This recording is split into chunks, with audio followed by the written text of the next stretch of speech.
I think maybe you notice when you sit, you come in, you sit down on your cushion. Then when you make that deliberate lengthening and straightening of the spine, there's a coalescence of energy here, now. And we make a determination to be present here, now. Allowing the past to be in the past and not ruminating at all about it. And not thinking about the future, fantasizing about what might happen when we finish, or next week, or next year. Just to allow ourselves to feel our body in this present moment, to recognize how our mind is in this present moment, and be grateful. This is really a beautiful way to start when we open our heart in gratitude for having an opportunity to join together with like-minded people, to open our hearts in love, because love is the foundation of the path to enlightenment. Love is wishing the beloved to have happiness and all of its causes. That's the very basis of Buddhist practice. And when we say, may all beings have happiness and its causes, we're in that all beings. It's myself and all beings. May we all have happiness. If we think about love, wishing others to have happiness, then automatically we wish others and ourselves to be free of suffering.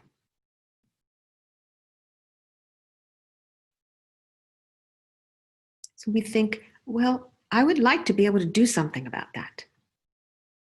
I would like to bring an end to suffering. So we make this wish. May I actualize my highest potential in order to bring freedom to all beings. And one who has this wish, one who wishes to become an enlightened being for the welfare of others, is a bodhisattva, a wisdom warrior. And Buddhas are born from bodhisattvas.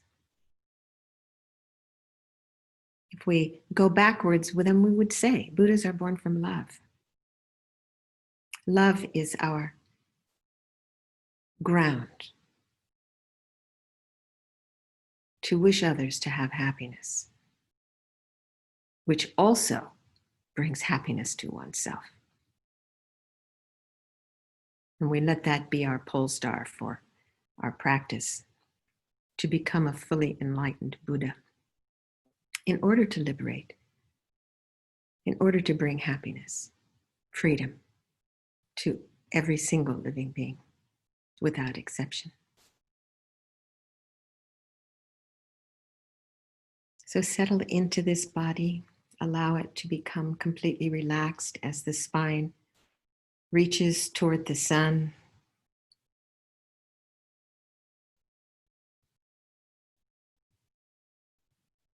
And we float down,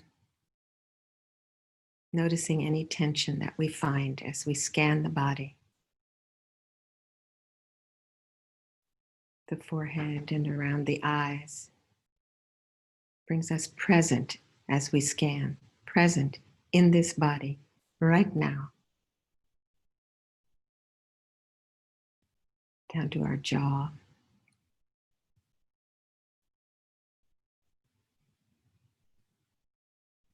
Into the back of the neck.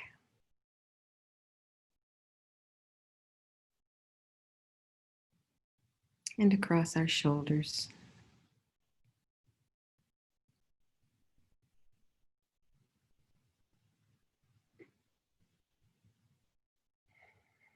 Let them drop.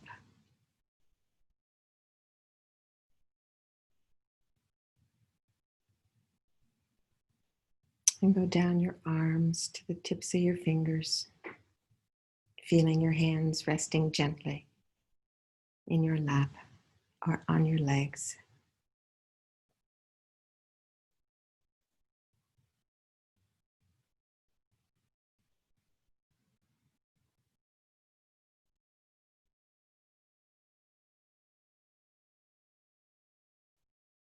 And then as we begin to float down our torso, we notice the upper back, particularly around the shoulder blades. Noticing our chest and down to the small of the back.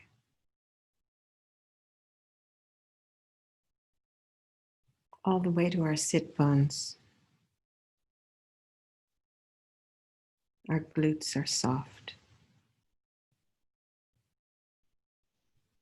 Our thighs are soft. As we go past our knees, all the way to the soles of our feet.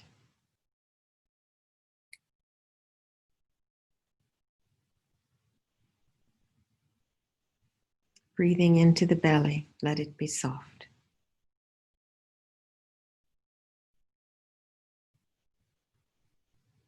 Let it fill up like a vase. And let the body just breathe as it will, without force or impedance, without preference for long or short.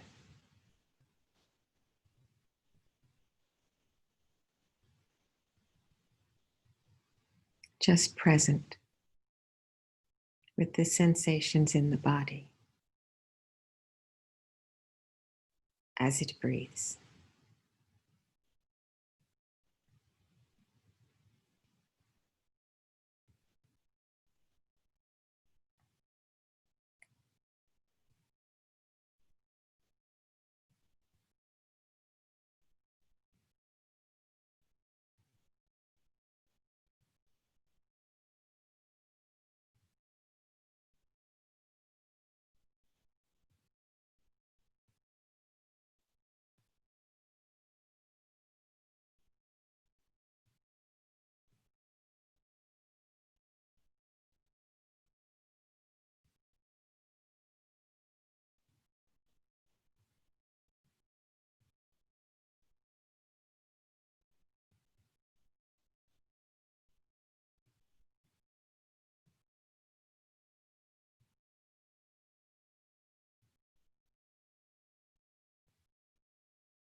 And then I invite you to fine-tune your awareness by bringing your awareness to the tip of the nose, the breath as it flows out and back in, right there at the tip of the nose, wherever it manifests most distinctly for you.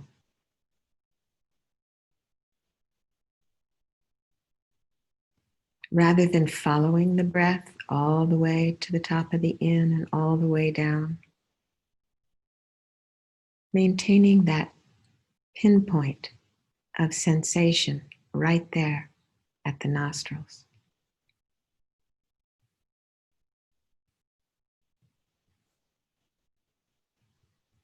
Noticing how the sensation changes.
Notice the movement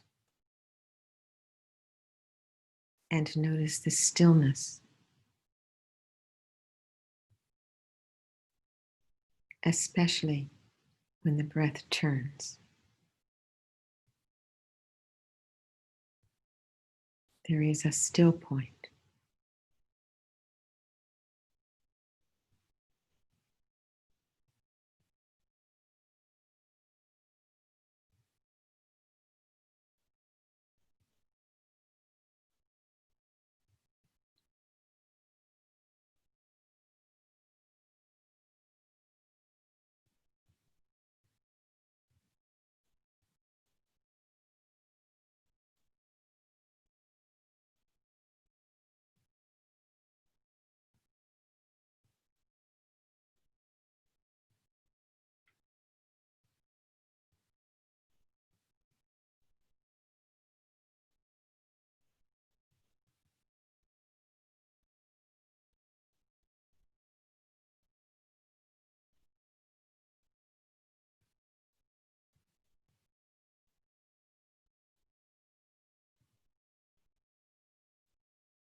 A continual stream of awareness on the sensation of the breath,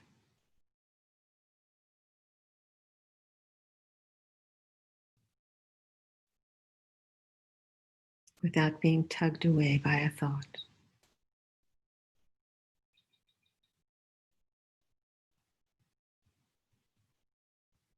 Without wavering, without wandering. Stay.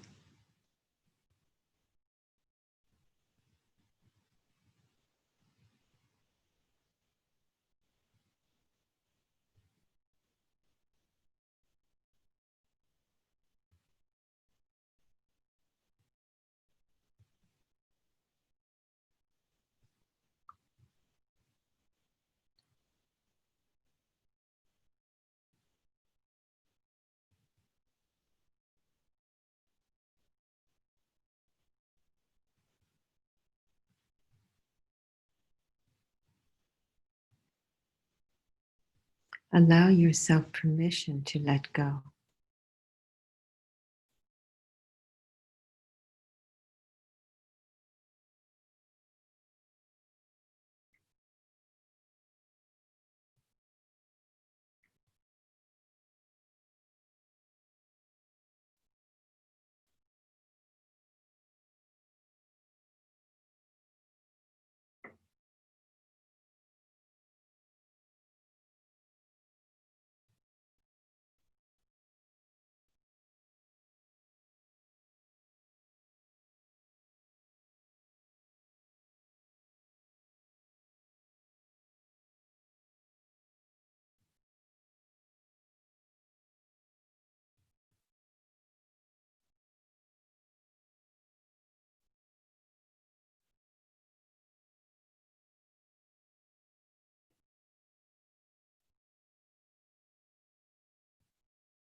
And now, if the mind is stable, you can let go of the breath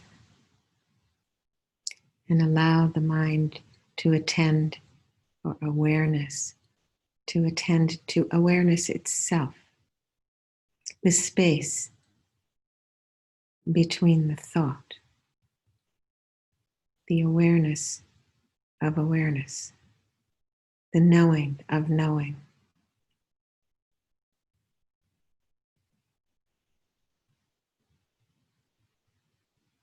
In a constant stream,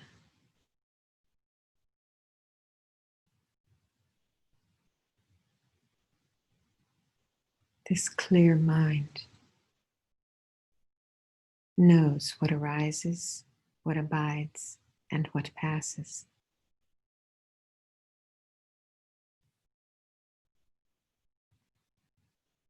And when it knows itself, it can let go.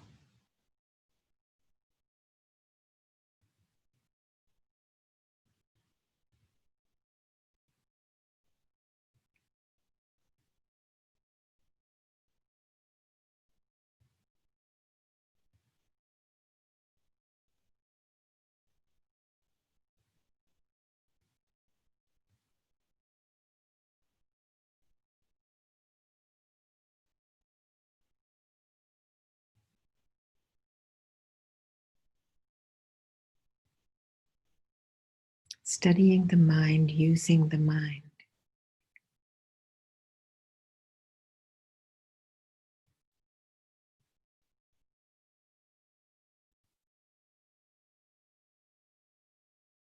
Mind is merely clear and knowing.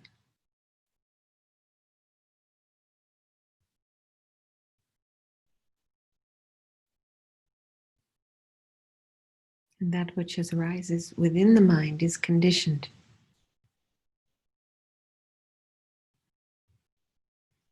It's adventitious, like clouds passing through the sky.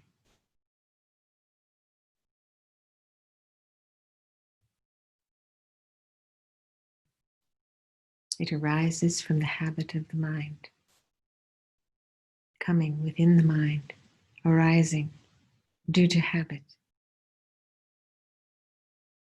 But as we sit and expand our awareness,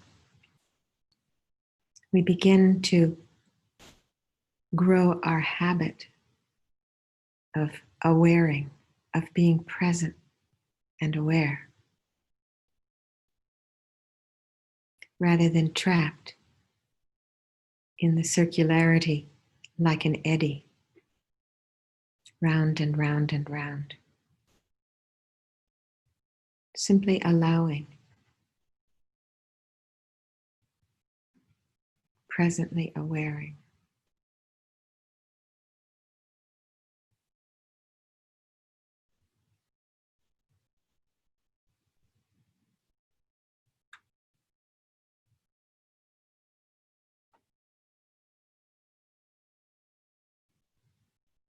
It may be helpful to expand your awareness. Let it fill the room and go beyond, out into the infinitude of space.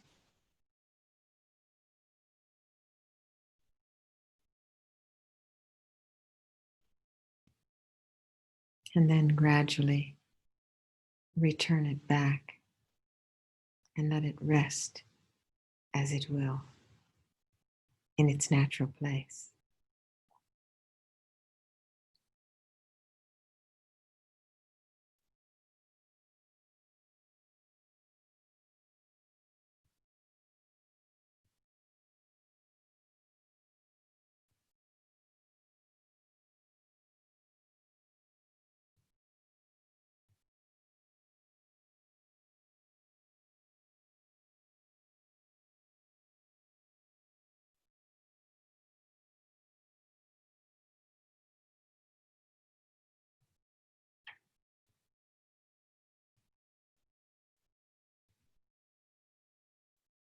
When we see that the mind is merely clear and knowing, and we see that thoughts arise and pass,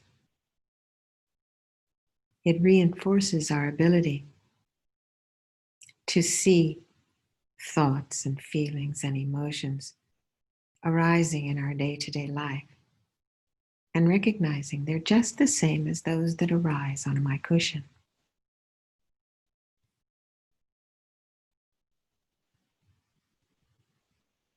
And I need not grasp them and define myself by them.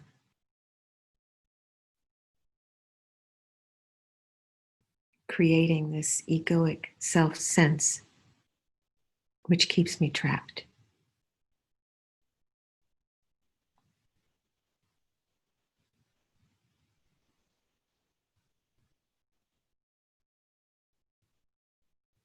Buddha said, there is suffering.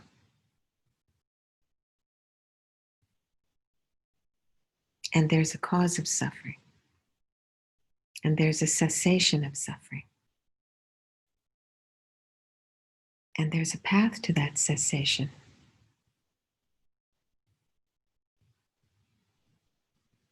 It is this mistaken identity that keeps us trapped. And these mindful observances show how it is that we give rise to suffering by being trapped into holding on. Our identity project, I want, I am, I believe. We begin to see how it is that we create suffering. And we just need to see enough to break the spell. Questioning pokes holes in samsara.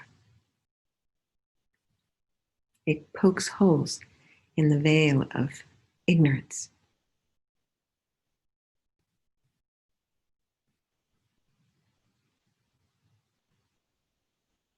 If we look at examples of happiness, like love and joy and compassion, there's no I in there. We just merge with love and we feel love. We can be love. And then we're grateful for this fulfillment. Suffering arises with the self that we believe we are.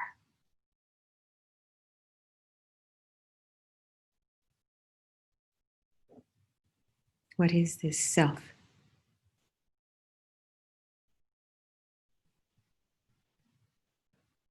As we watch our own mind, without judging, just seeing, just noting,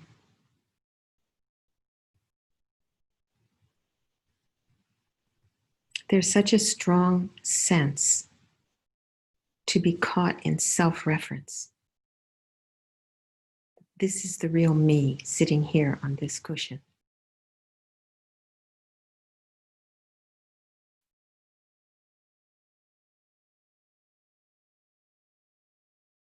When we see as we meditate and we get caught and we recognize at that moment what is the sensation in the body and mind, there's a contraction.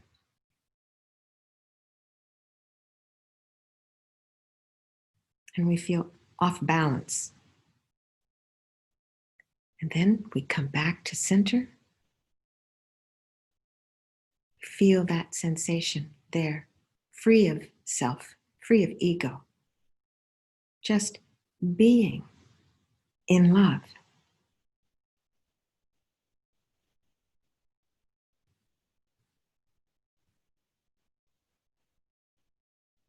This feeling of separation of myself, me, myself, and I. Recognizing that that is the platform for suffering. And this gives us courage to begin to unravel it, to begin to question it. Paying attention is the platform for leaving suffering. We just witness the truth of the situation.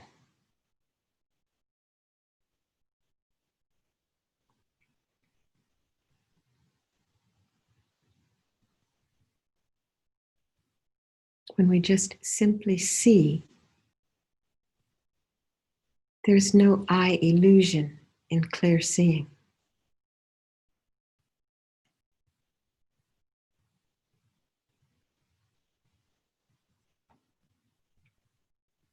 We can rest in that clear seeing.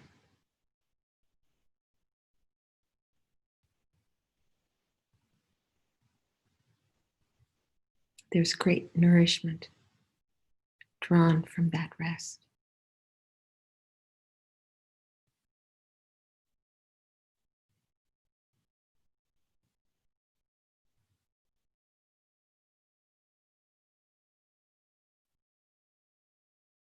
The realization of the truth of suffering, happening not just in the intellect, but in the heart, recognizes the limitation and confusion and the unease of some separate self-sense.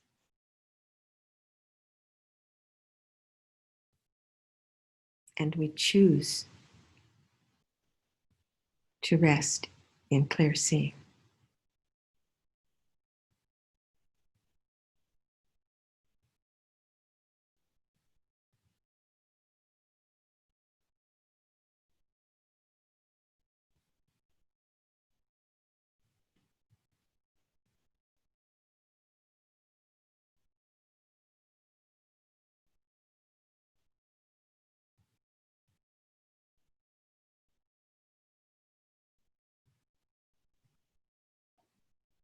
So with this open, loving heart, gather around you, all sentient beings. And we will engage in our prayers today. Our Guru Yoga, bringing the merit field before us, filling the whole heavens with all the holy ones that we can bring to mind.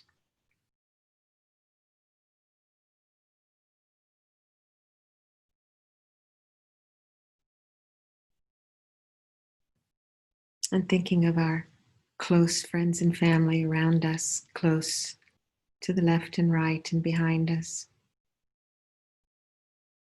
Try to feel their presence. And the troublemakers in our life. Those causing unrest in our mind, we think. We think it comes from out there. Bring them here and know that they are just like us.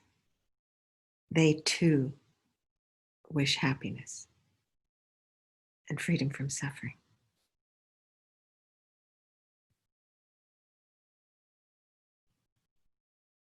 And filling all of space with the sentient beings of the 6 classes, manifesting in human form.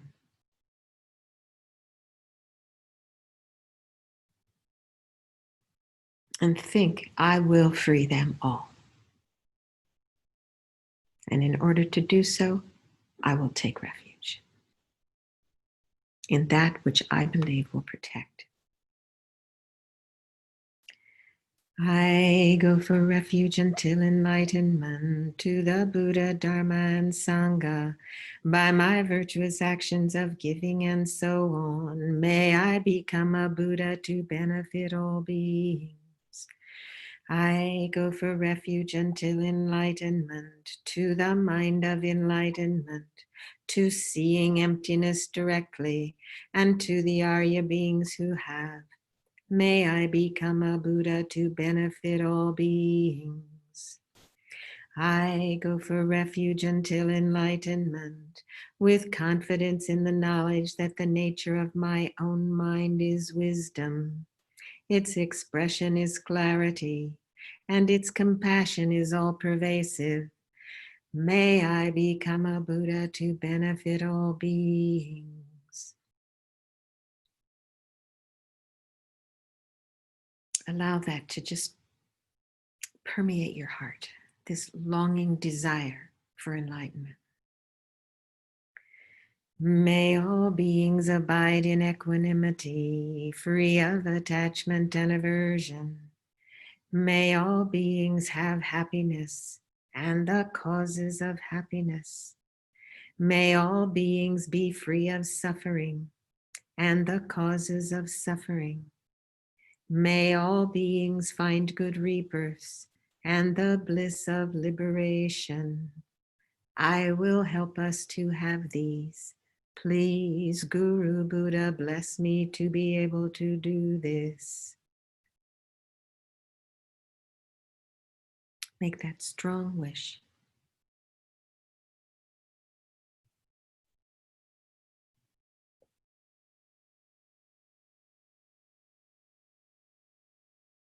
And because of this wish, your Lama appears as Shakyamuni Buddha in front of you.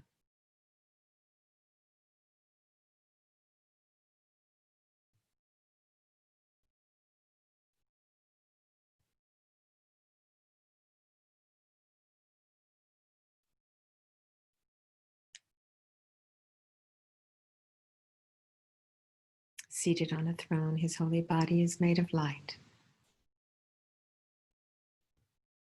Smiling.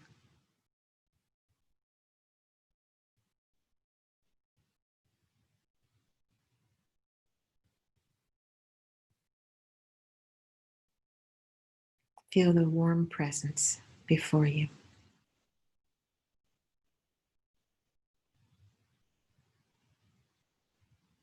And then, as Losang Choki Gyaltsen said, when your eyes fill with tears and your body shivers from gazing into the face of your Lama, then ask for blessings.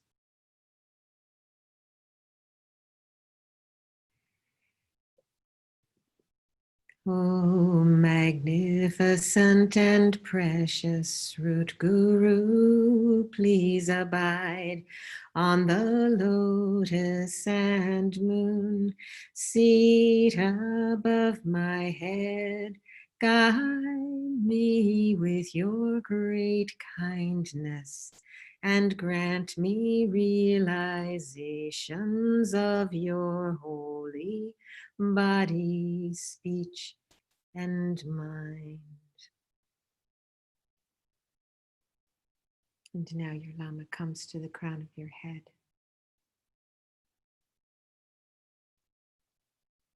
And as we request the blessings of the Lam Rim, allow this beautiful, warm light rays flowing down from your Lama Buddha's heart. And allow it to come into the crown of your head and shower down, granting you all of these realizations. May I be inspired by Guru devotion, uplifted by the preciousness of this human life, shed the fetters of attachment and aversion through a knowledge of impermanence, be protected by refuge, guided by a knowledge of actions and their results, aim for liberation through renunciation. May I be motivated by bodhicitta, opened by giving, disciplined by ethical behavior, strengthened by patience, enthused by joyous effort, stabilized by concentration, and freed by wisdom. Allow that beautiful light to just keep flowing down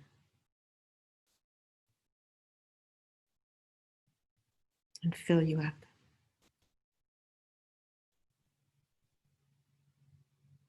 And because we never wish to be separated from our Lama throughout all our lives, may we bask in the glory of the Dharma. We make this request. Oh, magnificent and precious Root Guru, please abide on the lotus and moon. Seat at my heart, guide me with your great kindness, and stay with me always until I attain enlightenment.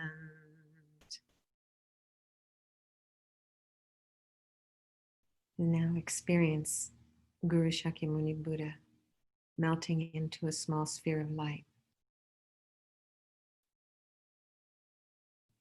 And allow it to come to work right to the crown and begin to float down.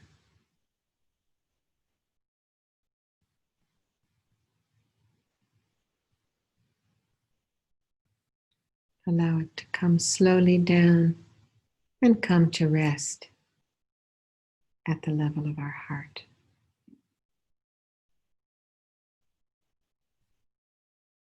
Penetrate this with your love. This is love. Penetrate it with your awareness.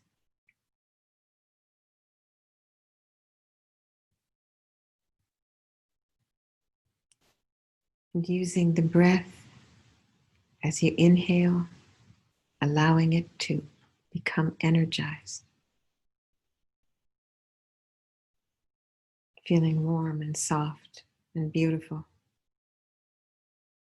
And as you exhale, allow it to expand.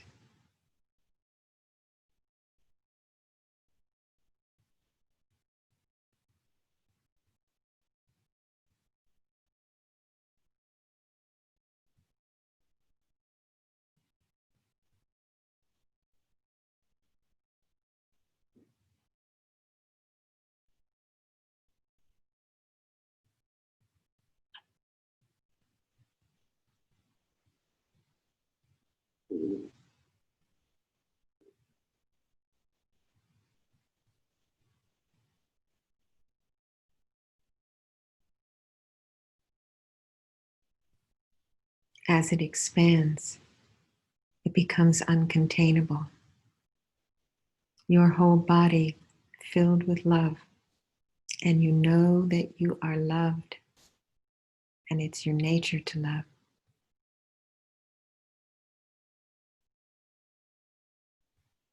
Experience it passing through your pores, in the front and the back, and both sides, above and below, all your pores. Light of love radiating, creating this aura of love around you.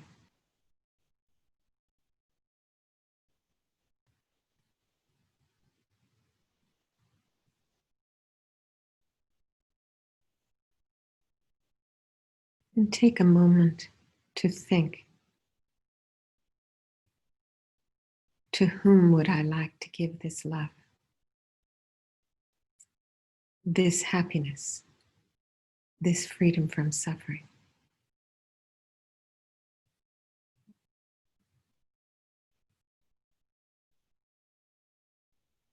Perhaps groups of people or individuals.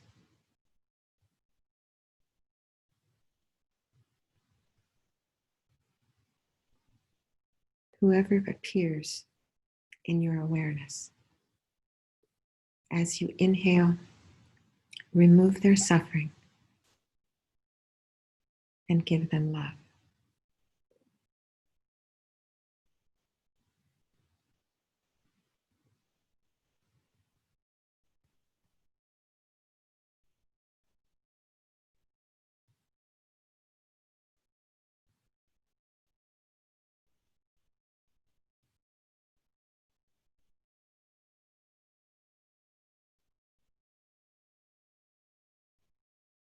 Perhaps we think of those who have recently passed away.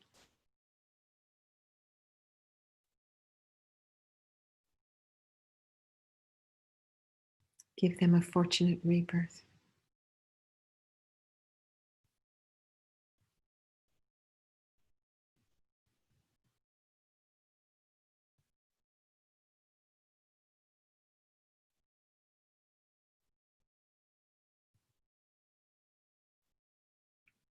those whose minds are completely unrestful because of the political situation in the country in which they live.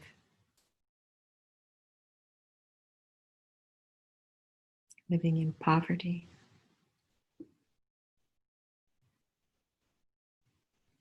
living in fear,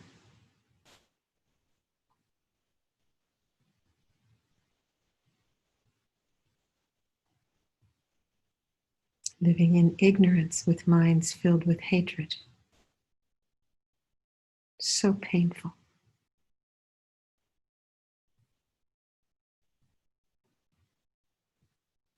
Breathe it in, transform it, and give them peace.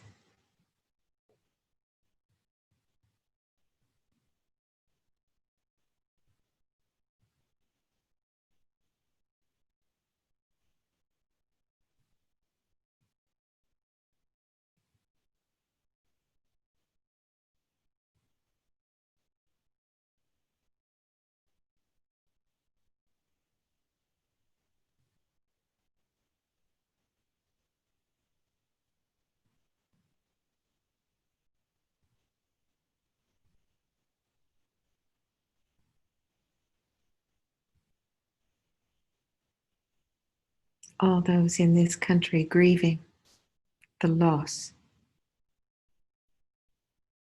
of a woman who did so much.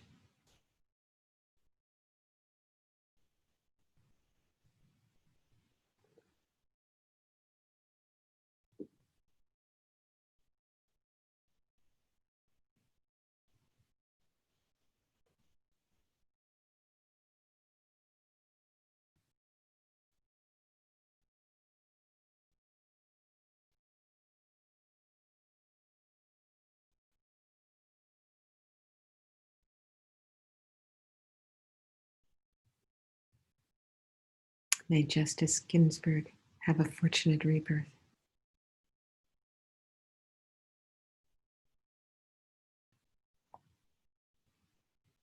And we find ways to heal the divide.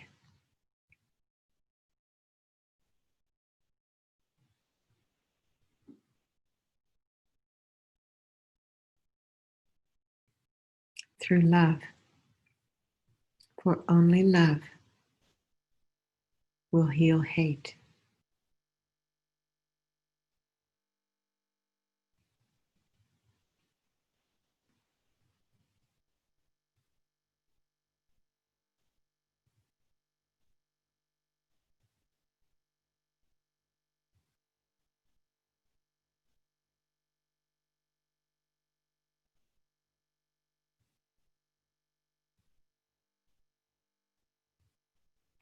Think of the refugees who have had to leave their countries, carrying their children.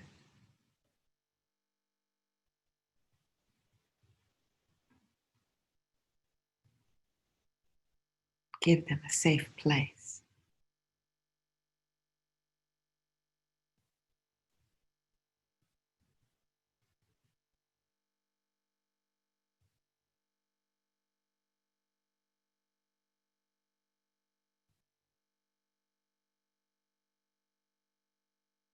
Remove the cruelty and self-centeredness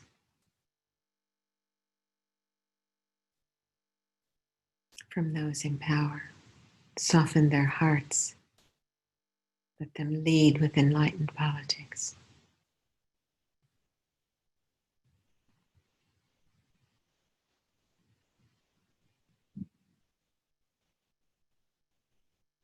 All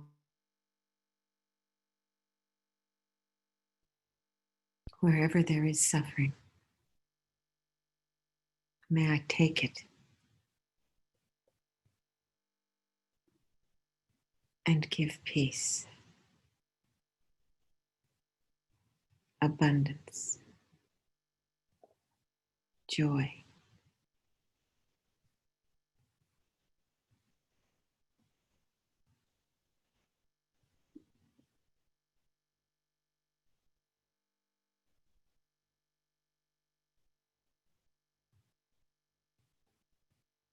And thinking of those in your own personal life, go to them.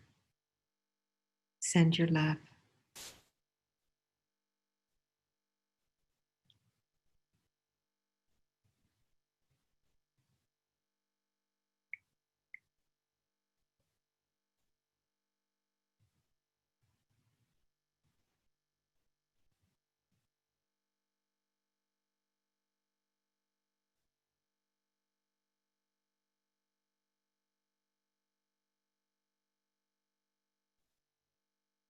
May each and every one be free.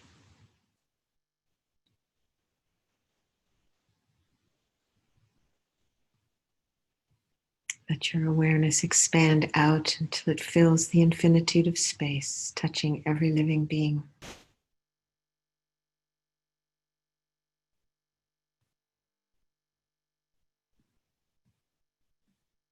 And then condensing back.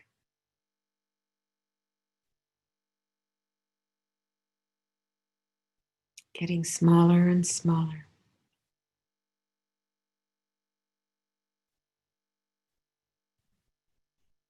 Until it is a small sphere of warm, loving light resting right there at your heart, soft and open. Always available.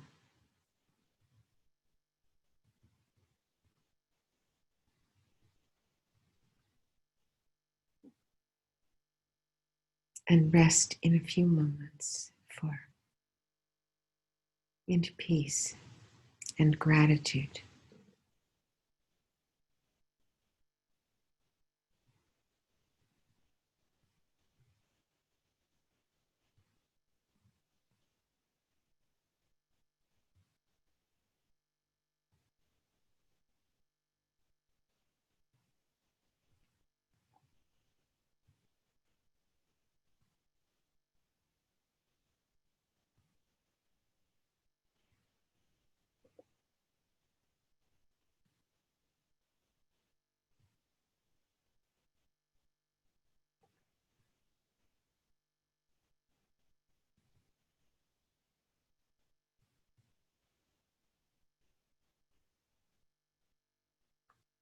And then, when you're ready,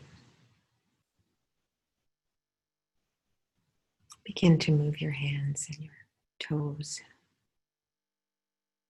And come now into the present.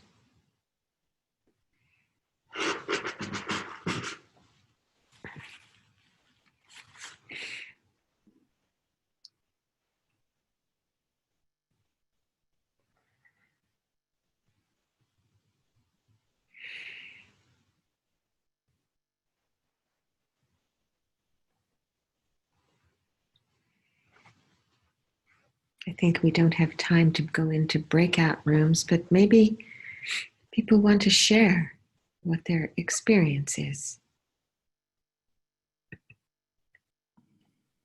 if you like.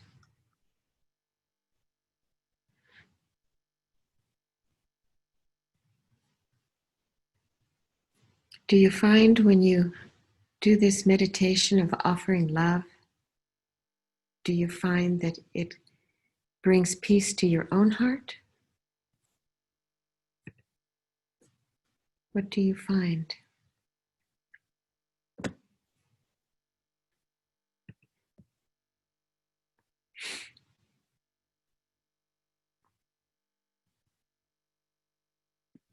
This is Kyra. I teach yoga, and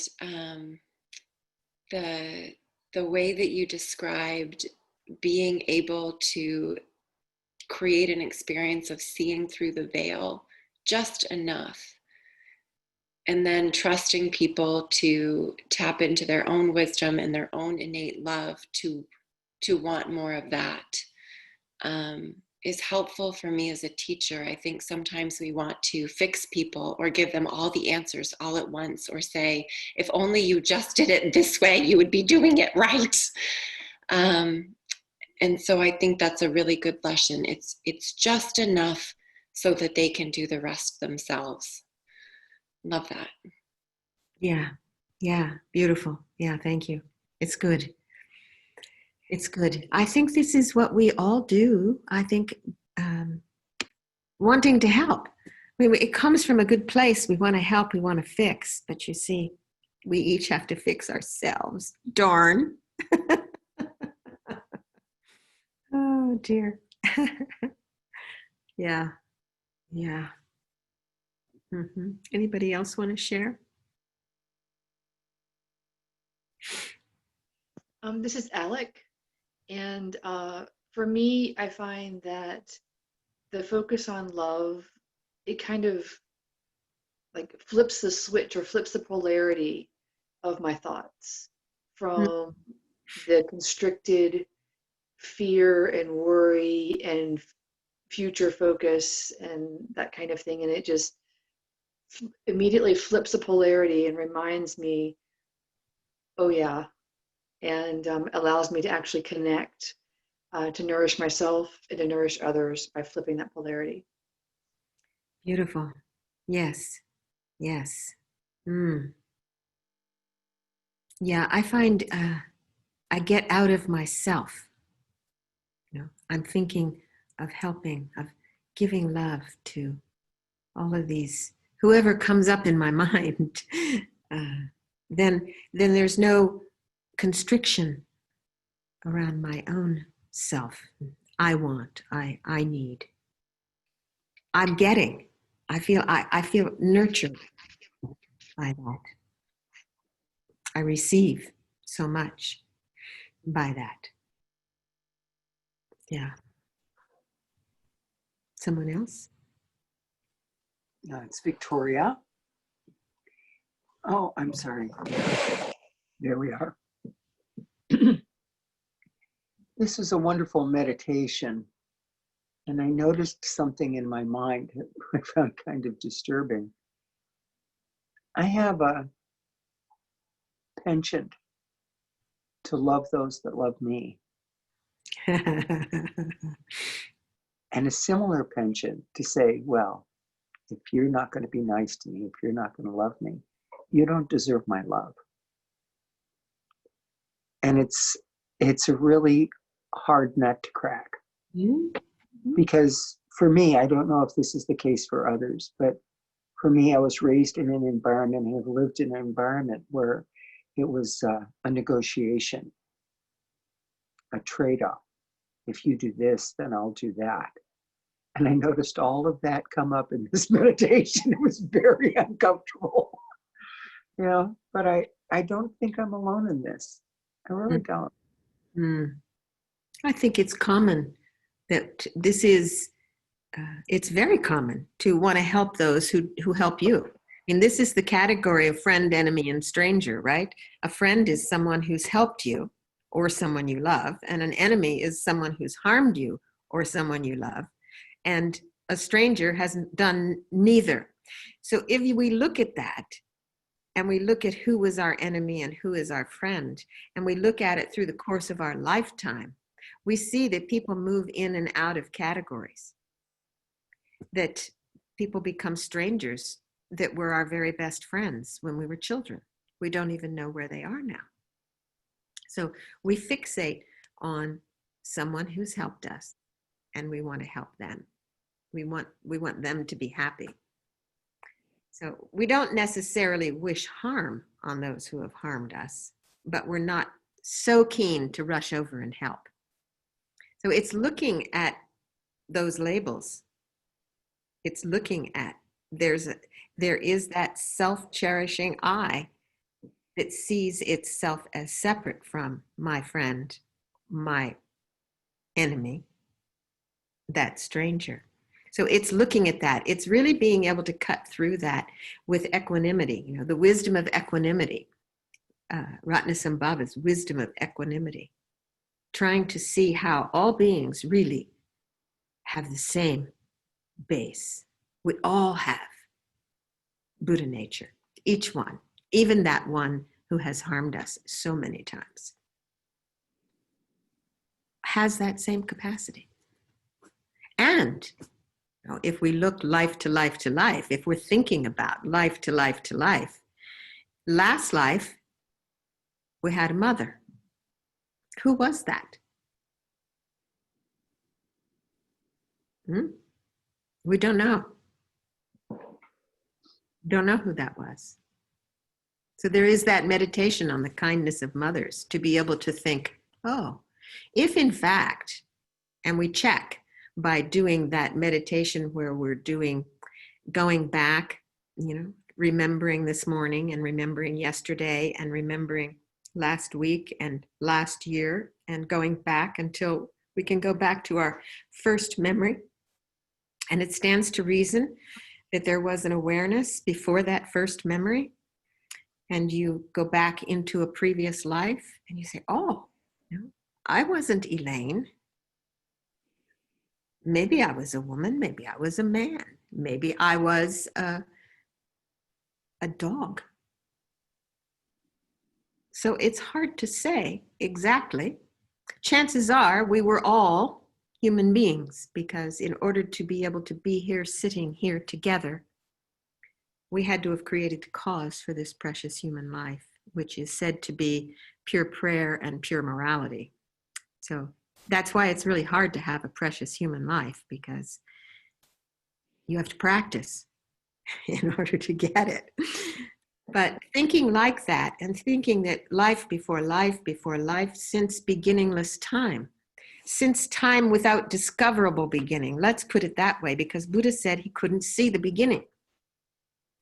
So going back and back and back and back and back and back and back, we've had numberless mothers.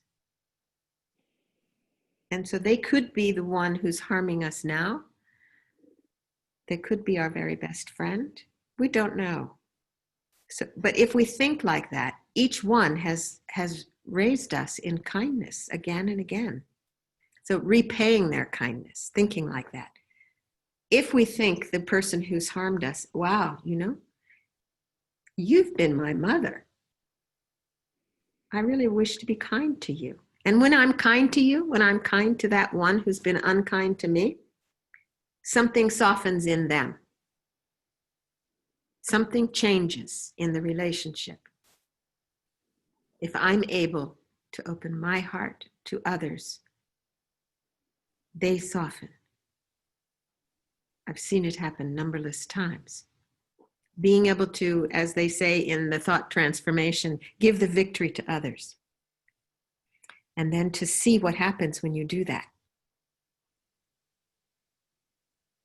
So it is really all of a point of familiarity to be able to cut through what we believe is this solid, self-existent me and self-existent room and self-existent people, to cut through that and say, oh, this is a manifestation of my own actions.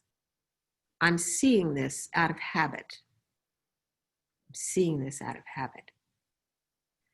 So this is what's so useful about meditation, because it is just seeing enough to be able to go, oh, really? Oh, okay. And then there's work to be done. Then there's work to be done. When you have a chance to just question. I've heard more than one time the lamas say, just to question reality rips a hole in the fabric of samsara. Just to question it. So that's a good kind of doubt. Okay, well, it's 5:30, so let's dedicate. Yeah? I love this dedication. So we gather up all this goodness and put it in the bank of the highest. Put it in our enlightenment account so that it's never lost.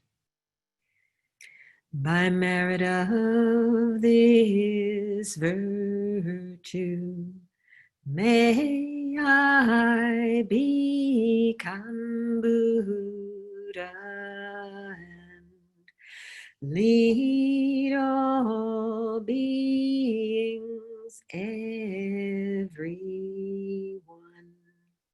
into that enlightened state.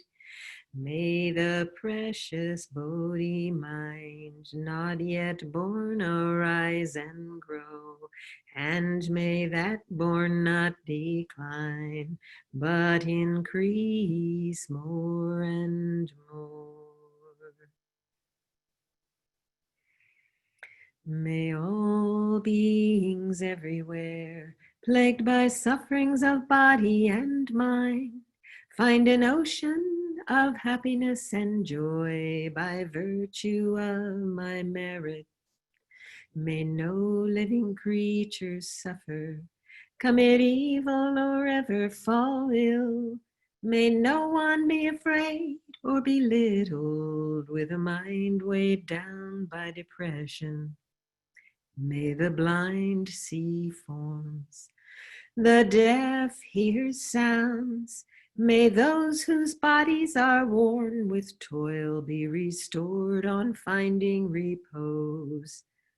May the naked find clothing, the hungry find food. May the thirsty find water and delicious drinks. May the poor find wealth, those weak with sorrow find joy.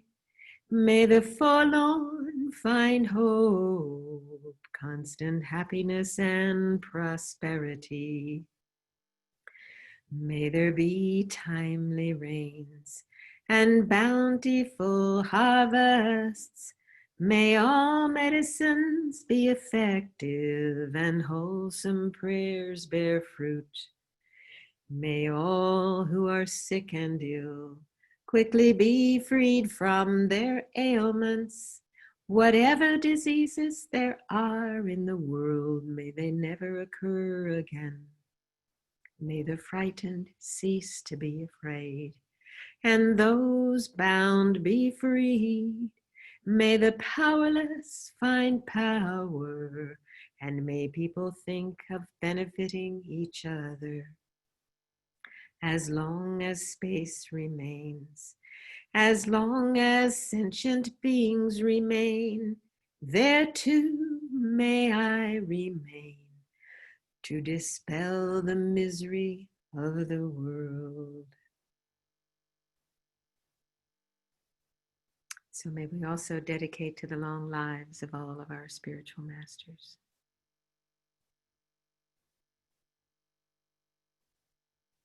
And to all those for whom we have prayed,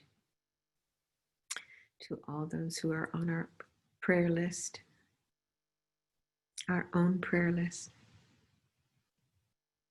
May their wishes be fulfilled.